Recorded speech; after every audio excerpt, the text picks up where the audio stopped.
A very good morning to all students. Once again, we are coming to introduce a new topic of class 12th accountancy. As you know very well, we are talking about the last chapter of part B, that is a cash flow statement. Cash flow statement is a statement which shows the cash inflows and outflows of the business during a particular specified period from the different activities, that is operating activities, investing activities, and the financing activities. In the last few videos, we already discussed few of the important practical problems related to the cash flow statement. In the whole process, first of all, we discussed how we will calculate the cash flow from operating activity. Thereafter, we discussed how cash flow from investing activity, and at last, we discussed cash flow from financing activity. In the last few videos, we also already discussed a lots of question related to the cash flow statement. In this types of the question, we can see that how company prepare its cash flow statement as per the accounting standard 3 revised. So let's we take the one more question because one question is different from the another question, because cash flow statement is totally depend on its adjustment. You know very well there are basically few types of the adjustment are made while we preparing the cash flow statement. यानी जब भी हम cash flow statement बनाते हैं तो उससे related कई adjustment applicable होते हैं, और हर क्वेश्चन का ये नेचर होता है कि उसमें कुछ एडजस्टमेंट्स प्रीवियस क्वेश्चन के एडजस्टमेंट से कुछ डिफरेंस होते हैं. That's why the question is differentiated on the basis of its adjustment. So let's we take the few important questions which are important for your examination as well as for your knowledge purpose. So let's we take the one question. The question number 26, as you know very well. One more time, I will dictate this question, the question number 26. The question number 26 is, from the following information, you are required to prepare a cash flow statement of SK Limited for the year ended 31st March 2019 using the indirect method. SK Limited balance sheet as at 31st March 2018 and 2019. So I hope you will see the question. The question is, okay, the question information are as follows. Particulars amount 31st March 2018 and amounts 31st March 2019. Okay, so the information are as follows. The first one is that equity and liability. Under the equity and liability, the first one is a share capital 35,000 and 35,000 in the both year. Statement of PL 3,500 and 5,000. Non-current liabilities, secured loan currently previous year 0 and current year is 20,000. Current liability creditors 7,000 and 19,500. Tax payables 500 and 1,500. So total of the liability side for the previous year is 46,000 and the current year is 81,000. And the asset sides, non-current assets 25,000 and 45,500. It is a plant and machinery. Current assets, inventories 7,500, 20,000. Debtors 2,500 and 10,000. Prepaid expense 1,000 and 2,000. Cash and cash equivalent 10,000 and 3,500. So your answer will be 6,500 increase decline, because previous year is cash and cash equivalent is 10,000 and current year is cash and cash equivalent is 3,500. So your answer will be a 6,500 decrease, net decrease in cash and cash equivalent. And other information are as follows. That is a statement of profit. Okay, a statement of profit for the year ending 31st March 2019. That is the revenue from operation sales 50,000, less purchase 49,000, less change in inventory 12,500. So your amount gross profit will be 13,500. Less general expense 5,500, depreciation 4,000, taxes 2,000, and the net profit will be a 2,000. And one more additional information are also given, that is a surplus of a statement of profit. It means what are the final amount of the treated as a statement of profit and loss. So you can see that the previous year profit and loss is 3,500, यानी last year हमारी profit कितनी थी 3,500 रुपए, At current year profit, as you can see that the above table, that is a 2000. So your total profit will be a 5500. And after that, we will deduct it from the dividend. You know very well, dividend paid, it's a 500. So the surplus of statement of profit and loss is 5000. So current year profit is 5000, previous year profit is 3500, and during their profit is 2000 after tax. Because you can see that statement of profit में जो profit दी है, that is to profit, that is known as the net profit.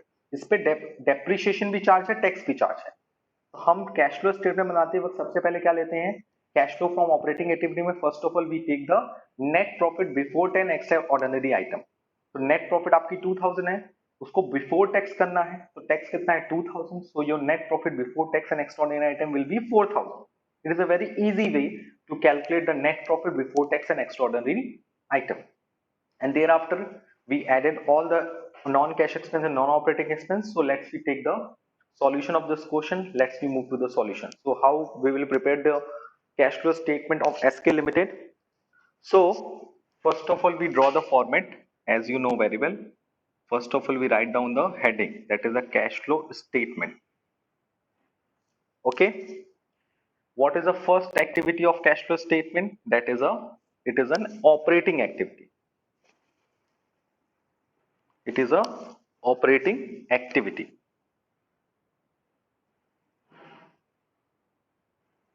For the calculation of the cash flow from operating activities, first of all हमें क्या चाहिए होता है? The first one we have to know that net profit before tax and extraordinary item.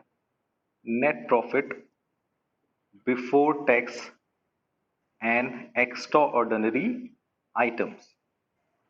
So how we will calculate it? You know very well. इसके लिए हमें क्या करना पड़ेगा? We have to prepare a working note for this purpose. So the working note number 1, that is a net profit before tax and extraordinary item. So first of all आपने क्या ले लिया?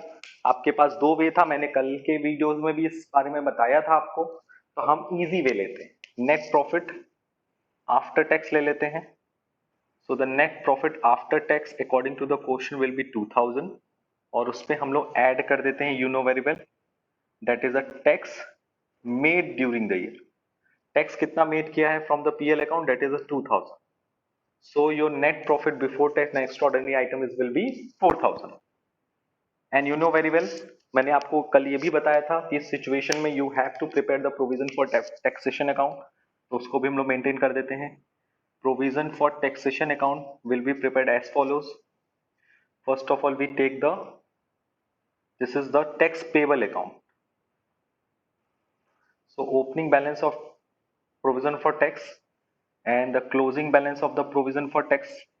So what is the amount of opening provision tax payable is? Opening provision for tax will be a according to the question 500 and closing is a 1500. And during the year आपने tax कितना maintain किया है? During the year आपने tax prepare किया है, tax create किया है, that is a 2000. This is a made. तो आपने कितना टैक्स मेड किया? 2000. तो अगर आप इसको ऐड करो दैट इज अ 2500. इधर भी कितना आना चाहिए? 2500. 1000 का डिफरेंस आ रहा है, it will be taken as a tax paid. Current year आपने कितना टैक्स पे किया? 1000. क्रिएट कितना किया? 2000. यू नो वेरी वेल, आप जितना प्रोविजन बनाते हैं जरूरी नहीं है कि आप पूरा का पूरा प्रोविजन यूज कर लो. It is total depend upon the situation. तो कंपनी ने टैक्स बनाया 2000 रुपए का, लेकिन पे किया 1000 रुपए. कोई बात नहीं, हमने जितना मेड करते हैं it will be added to the net profit after tax, and जितना पेड करते हैं it will be deducted from the cash generated from operating activity. Okay, उसके बाद हमें क्या ऐड करना पड़ता है? In this situation we have to add the net operating, non operating expense and non-cash expense. The first example you can see that from the statement of PL, that is a non-operating and non-cash expense is a depreciation. Depreciation is a non-cash expense. So what is the amount of non-cash expenses? 4000. depreciation is 4000, and after that we deduct the non operating income from it. In this question there is a no operating income. अगर आप पूरा question अच्छे से पढ़ोगे तो you will find that there is a no non operating profit. Operating income, non operating income is dividend received, interest received, as well as the profit on loss on sale of the assets, profit on sale of the assets. So it will be taken as the operating profit before working capital changes. अब इस net profit before working capital changes में हम लोग क्या करते हैं sir, इसमें हम current assets and current liability का एडजस्टमेंट करते हैं। तो क्वेश्चन को ध्यान से देखो, तो करंट लायबिलिटी में आप क्या लोगे, सिर्फ क्रेडिटर्स, टैक्स को मत ले लेना, बिकॉज टैक्स को आप अलग तरह से डील करते हो। Provision for tax is not a part of working capital. मैंने आपको क्लियरली बताया था कि current assets and current liability में कुछ चीजें कंसीडर नहीं की जाती, जैसे करंट एसेट्स में cash and cash equivalent consider नहीं किया जाता है, उसी तरह से करंट लायबिलिटीज में आप प्रोविजन फॉर टैक्स और बैंक ओवरड्राफ्ट को कंसीडर नहीं करते हो। सो क्रेडिटर कितना था प्रीवियस ईयर, क्रेडिटर्स था previous year that is 7000 and current year is 19500, 19,500, so it will be increased by 17,500, so it will be added to the operating profit before working capital changes. अगर हम current assets की बात करें तो current asset में inventory है, debtor है, prepaid है और कैश है। तो यू नो वेरी वेल हम क्या क्या लेंगे, inventories, debtor, we will take the inventories, debtor and prepaid expense. Okay, so what is the value of inventories? The inventory will be 20,000 for the current year and 7,000 for the previous year. So increase हो रहा है, inventories increase होती है तो क्या करते हैं, minus. What is the amount? Amount will be a 12,500 and debtors will be 2,500 से 10,000. So ये भी increase हो रहा है 2,000 7,500, तो उसको भी क्या कर देंगे, deduct कर देंगे. And prepaid expense is also declining. Prepaid expense decline हो रहा है तो उसको हम लोग क्या कर देंगे, ऐड कर, डिक्लाइन हो रहा है, no it will be increase, yes prepaid expense 1000 से 2000 हो रहा है तो 1000 इंक्रीज हो रहा है तो उसको हम लोग क्या कर देंगे, माइनस। सो इसमें आप लोगों ने देखा कि operating profit before working capital changes में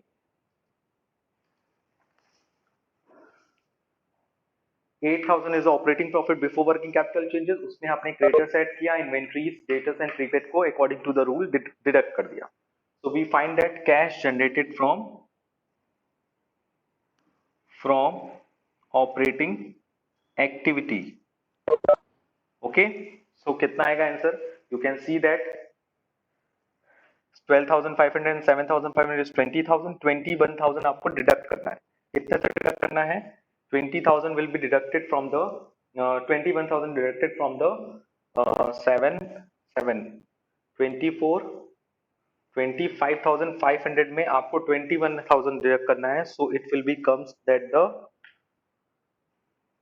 काउंटेड कितना आएगा, it will be a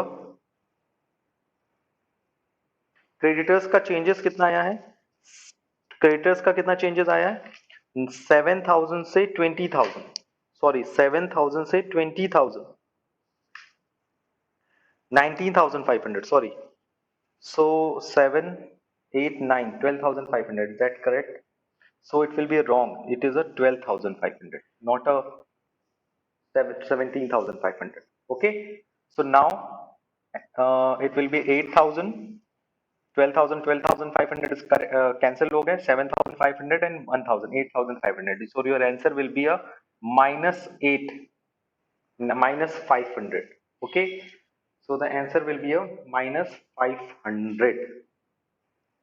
Okay, and now you know very well इसमें से हम लोग क्या माइनस करते हैं, we deduct it from income tax paid. Income tax paid कितना आया है, income tax paid will be a 1000, not a 2000, not a 500, not a 1500, it will be a 1000.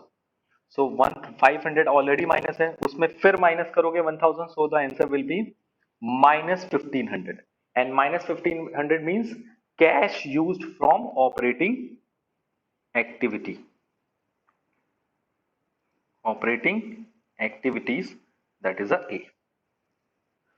Okay, so I hope it is clear for you. So after completing the cash flow from operating activity, let's we move to the second activity, that is the investing activity. मैंने बार बार आपको ये चीज समझाई है कि when we prepared a cash flow statement and talking about the investing activity, so in this situation you have to focus on the two things. जब भी आप इन्वेस्टिंग एक्टिविटी की बात करना तो दो जगह आप जरूर देखना, एसेट साइड में, नॉन करंट एसेट्स में, fix assets and non current investment पे, क्योंकि जनरली आपकी इन्वेस्टिंग एक्टिविटी का मेन पार्ट वही होता है. सो अगर आप क्वेश्चन में देखो तो क्वेश्चन के अकॉर्डिंग आपको बैलेंस शीट में मूव करना पड़ेगा, एंड बैलेंस शीट में you can see that only one non current assets are given, that is a plant and machinery, और उससे related depreciation is also given. To current year का depreciation कितना था? 4000. क्या इस क्वेश्चन में कोई परचेज या सेल हो रहा है? नो सर, कोई बात नहीं है, परचेज एंड सेल नहीं हो रहा है. क्या इस क्वेश्चन में कोई एक्यूमुलेटेड डेप्रिसिएशन अकाउंट प्रिपेयर हो रहा है? No sir. तो सर क्या यहाँ प्लांट एंड मशीनरी अकाउंट बनाना पड़ेगा? बना सकते हैं. It is totally depend on you, because of risk जितना लोगे उतना मार्क्स कम आने के चांसेस होंगे.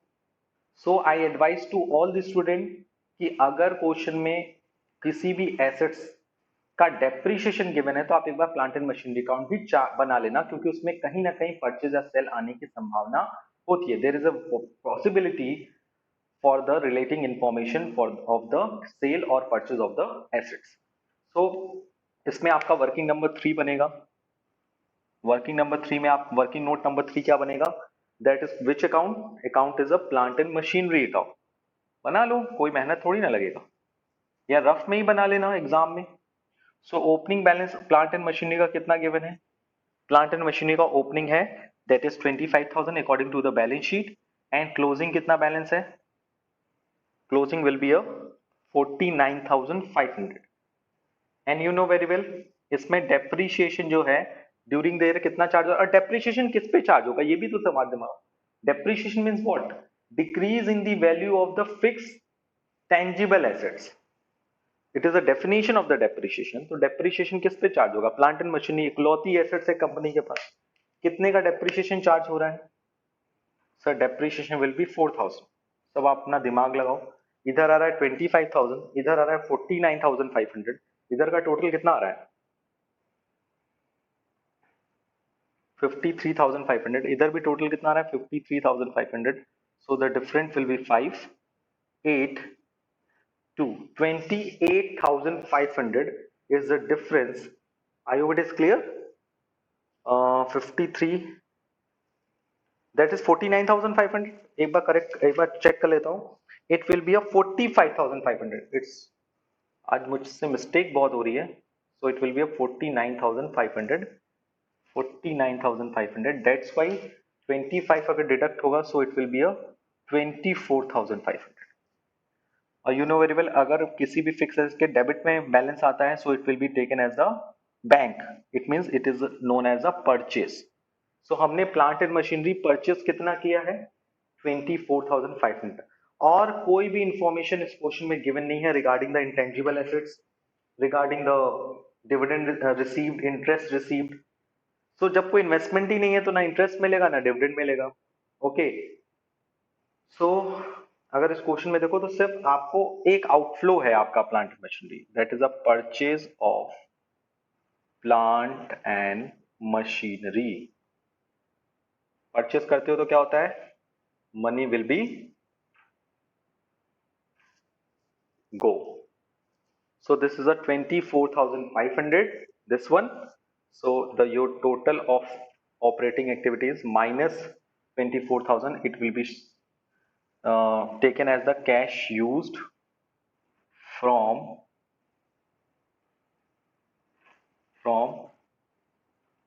investing activities. Okay, so sir investing ban gaya. Let's we move to the third and last activity of the cash flow statement, that is a cash flow from financing activity. Okay, so number C will be a financing activity. When we are talking about the financing activity, so financing activity में मैंने आपको बताया है, in the last few videos we already talking about the financing activities, and I was tell you the very important part कि when we are talking about the financing activity you should focus on the two things especially.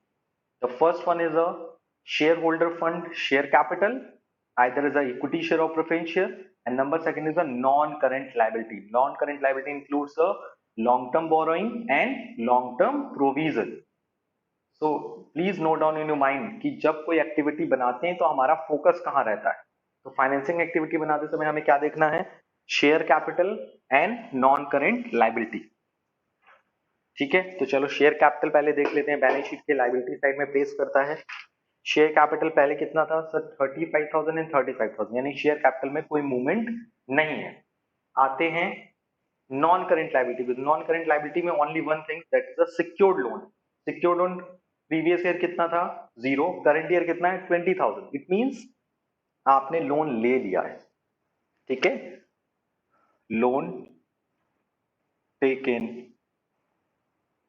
Loan taken, कैसा loan लिया है, that is a secured loan. ऐसा कुछ नहीं बोला है कि डिबेंचर है कि क्या है क्या नहीं है, ना इस पे रेट ऑफ इंटरेस्ट मेंशन है। लेकिन याद रखिए बोर्ड के एग्जाम में जो क्वेश्चन आएंगे ना, उसमें everything is clear about it, that is what is the rate of interest. जैसे अगर इसने लोन लिया तो उसके आगे एक प्रीफिक्स यूज करना चाहिए ना, 10%, 15%, तो उसका दो जगह इफेक्ट पड़ता है। यहाँ एक इंटरेस्ट पेड माइनस हो जाता और यहाँ इंटरेस्ट पेड क्या हो जाता, ऐड हो जाता। तो it is clear for you, क्योंकि बोर्ड एग्जाम में जो भी क्वेश्चन आते हैं वो स्टैंडर्डाइज्ड क्वेश्चन होते हैं। और आज के बाद मैं सिर्फ बोर्ड में आए हुए क्वेश्चन ही आपसे आपको सॉल्व करवाऊंगा और आपसे भी सॉल्व करवाऊंगा, खुद भी करूंगा आपसे भी करवाऊंगा, क्योंकि everything is clear about it.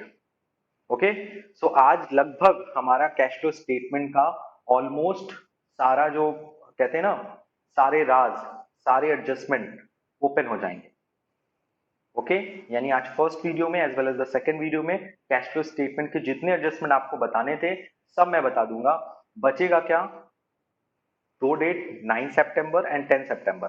9 and 10 सितंबर को आपको हम बोर्ड एग्जाम के क्वेश्चन सॉल्व कराएंगे और उसके बाद हम लोग रिवीजन की तरफ मूव ऑन करेंगे। यानी 10 सितंबर is officially last date of your chapter.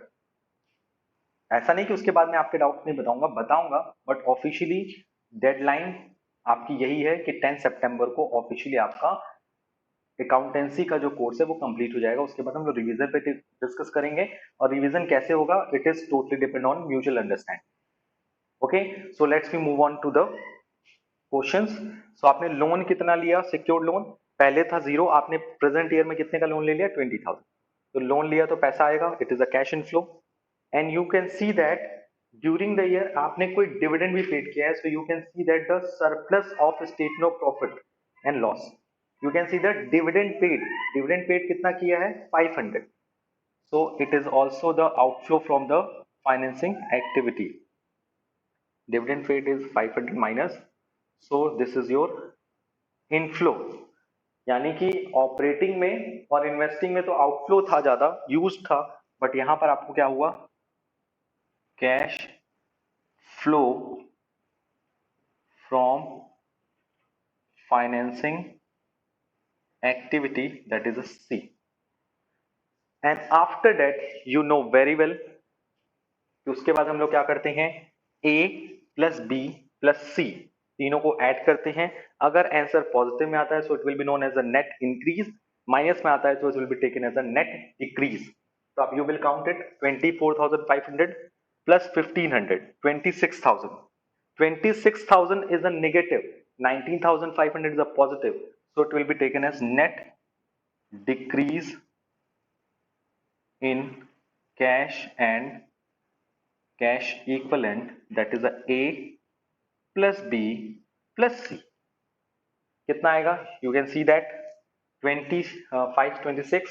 26,000 में 19,500 डिडक्ट कर लो, so it will be a 6,500। और मैंने शायद स्टार्टिंग में ही आपको बताया था कि क्वेश्चन में 6,500 का डिक्रीज आएगा, और इसमें आप ऐड करोगे, add cash and cash equivalent at beginning, okay, and automatic answer will be a cash and cash equivalent at end. So beginning में जितना बैलेंस है आपका कैश एंड कैश इक्विवेलेंट में, according to the question, the beginning balance of the cash and cash equivalent according to the balance sheet is 10,000.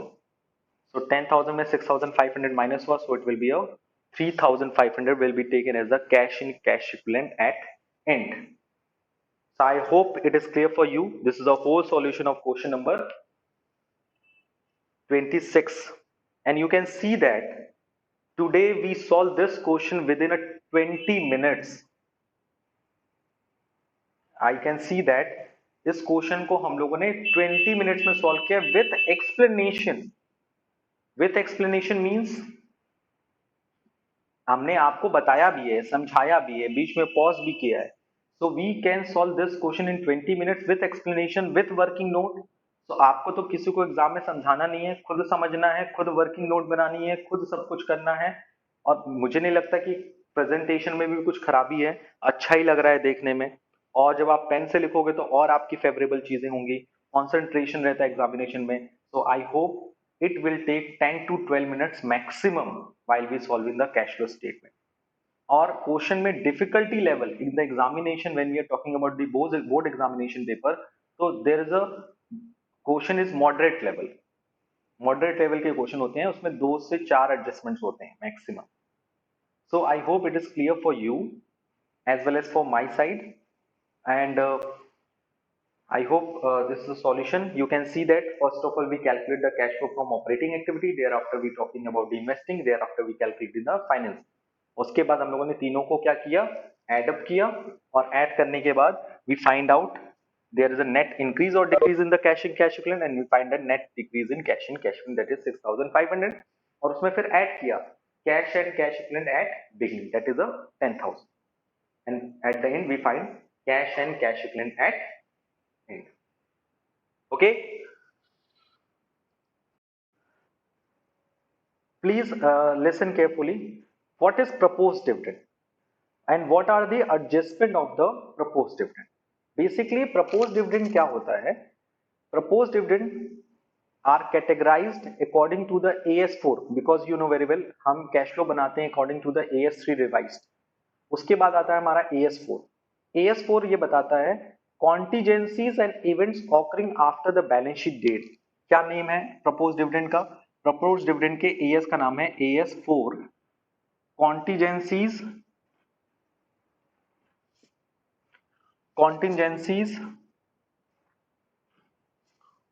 and events occurring after the balance sheet date. कुछ transactions ऐसे होते हैं, कुछ declaration ऐसे होते हैं जो कि बैलेंस शीट बनाने के बाद ऑकर होते हैं. जैसे इसमें नाम ही है contingencies events occurring after the balance sheet. You can see that on screen the image कि जो प्रपोज डिविडेंड है उसको हम डील करते हैं according to the AS4 revised. The name is contingencies and events occurring after the balance sheet date. यानी कुछ events ऐसे होते हैं, कुछ कॉन्टिजेंसीज ऐसी होती है जो बैलेंस शीट बनाने तक नहीं होती, लेकिन बैलेंस शीट बनाने के बाद हो सकती है. क्या होता है सर इसका मतलब? देखो, बेसिकली प्रपोज डिविडेंड का मतलब होता है वो डिविडेंड जो कि प्रपोज किया जाता है in the annual general meeting. यानी कंपनी क्या करती है, हर साल बैलेंस शीट बनने के बाद, ना कि बनने के पहले, ध्यान से समझना, बैलेंस शीट बनने के बाद कंपनी क्या करती है, मीटिंग बुलाती है, that is known as the annual general meeting. उसमें प्रपोज किया जाता है कि हम इस साल इतना आपको डिविडेंड देंगे. डिविडेंड का मतलब क्या होता है, प्रॉफिट ऑन शेयर. और प्रॉफिट ऑन शेयर का पता चलेगा जब सब कुछ बन जाएगा, टैक्स पे हो जाएगा, इंटरेस्ट पे हो जाएगा, प्रेफरेंस शेयर पे हो जाएगा, तब ना प्रपोज डिविडेंड देंगे. नाम ही है प्रपोज डिविडेंड, यानी वो डिविडेंड जो भी प्रपोज्ड है, प्रपोजल रखा गया है. So you can see that proposed dividend is not provided in the books, but it is shown in the notes to account as a contingent liability. Proposed dividend books of account में include नहीं करते, इसे हम as a contingent liability. Contingent liability क्या होती है, 11th में पढ़ा है clearly. वो liability जो भी certain नहीं है, लेकिन हो सकता है फ्यूचर में आपके ऊपर एक liability create हो जाए. So it will not appear as a short term provision on the liability side of the balance sheet. ये लाइन याद रखना, पहले यही होता था। जब 2019 के पहले प्रपोज डिविडेंड को शॉर्ट टर्म प्रोविजन माना जाता था। 2019 के सिलेबस के पहले, अगर उसके पहले के आपको स्टूडेंट्स मिलेंगे, पहले के आपको सीनियर्स मिलेंगे, तो आपको यही बताएंगे कि propose dividend is a short term provision in the cash flow statement. But now according to the revised syllabus of the CBSE, propose dividend को अब कॉन्टिजेंट लायबिलिटी बना दिया गया, यानी बैलेंस शीट से बाहर कर दिया गया, क्योंकि उसको किसमें दिखाते हैं? नोट्स टू अकाउंट में। शॉर्ट टर्म प्रोविजन में दिखाते तो बैलेंस शीट के लायबिलिटी में दिखता, लायबिलिटी की किसमें? करंट लायबिलिटी में। करंट लायबिलिटी में आता है दो चीज, short term borrowing and short term provision. तो शॉर्ट टर्म प्रोविजन में दिखाते हैं, यानी बैलेंस शीट के अंदर दिखता प्रपोज डिविडेंड। अब कहां दिखेगा? बाहर दिखेगा। क्या मानेंगे? Contingent liability. Sir contingent liability मानेंगे, यानी कि आपको अपने मन में याद रखना है, क्योंकि it is very important for the viva. Last year viva में most of the question student से, बच्चों से टीचर ने यही पूछा था, मैंने भी यही पूछा था, what is the rule of the revised AS4। तो रूल यही है कि according to the revised of AS4, it is known as the contingencies and events occurring after the balance sheet date. Balance sheet is not provided in the books, but it is shown as the notes to account as contingent liability. It is not included in the short term provision on the liability side of the company. यानी इसे हम liability में show नहीं करते, इसे balance sheet के बाहर दिखाते हैं। इसका इफेक्ट क्या होता है? इफेक्ट बहुत इजी है, आप एक डायग्राम से समझ लो। आपको बस ये स्पेशल लाइन आपको पता होनी चाहिए थी। Okay, so what are the adjustment of propose dividend? देखो बेसिकली अगर क्वेश्चन में प्रपोज डिविडेंड गिवन है, कैश फ्लो स्टेटमेंट बनाने को कह रहा है, और नीचे वर्किंग नोट में लिख दिया है propose dividend, notes to account में लिख दिया है प्रपोज डिविडेंड, तो प्रपोज डिविडेंड के जनरली दो बैलेंसेस गिवन होंगे। प्रीवियस ईयर का बैलेंस होगा, करंट ईयर का बैलेंस होगा। ठीक है, previous year and current year की वैल्यू गिवन होगी। तो आपको करंट ईयर से कोई मतलब ही नहीं है, आपको प्रीवियस ईयर का ही दो एडजस्टमेंट करना है, यानी करंट ईयर की वैल्यू को इग्नोर कर देना, इसको आप इग्नोर इट।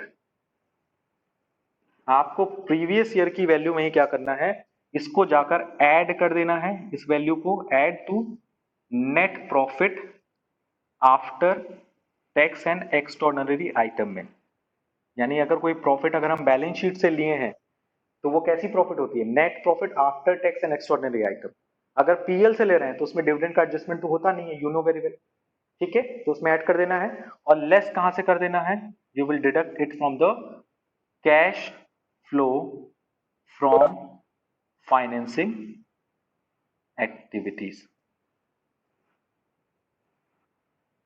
ठीक है, इसका दो एडजस्टमेंट करना है, करंट ईयर को इग्नोर, प्रीवियस ईयर में net profit after tax and extraordinary item में ऐड कर देंगे। यानी अगर प्रॉफिट हम बैलेंस शीट से लेंगे तो प्रपोज डिविडेंड की प्रीवियस ईयर की वैल्यू को ऐड कर देंगे, और करंट और दूसरा इफेक्ट क्या पड़ेगा? Cash flow from financing activity से इस वैल्यू को क्या कर देंगे? लेस कर देंगे, यानी डिडक्ट कर देंगे। करंट ईयर से कोई मतलब नहीं है। Okay, so thank you, thanks a lot and take care.